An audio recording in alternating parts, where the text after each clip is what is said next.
গে জল খাবি কি গে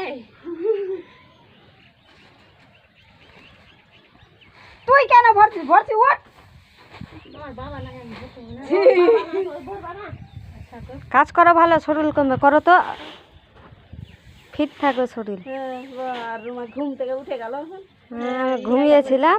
এই অ্যাডভার্টাইজ করলে এখন ওই ধানের উপরে বসে কাছে থেকে করো ভিডিওটা ফটোটা কাজ থেকে চলে সবাইকে বলে এসেছি। দিবে গে বুনুকে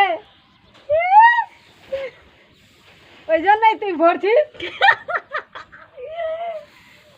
বুঝতে পারিনি আমি যে তোকে নিচেটা আলাদা ধান আছে। একটা বাড়ি চলে এসছে রে হ্যাঁ, নিচেটা আলাদা ধান আছে। এই আমার দোষ লাগাছিস কেন কালকে ভরা গেছে বাটি আছে তো কর ওইটা আলাদা নাই, দুবার ভিজাটা বললেই চিনে নিবি। দুটা দূর এটা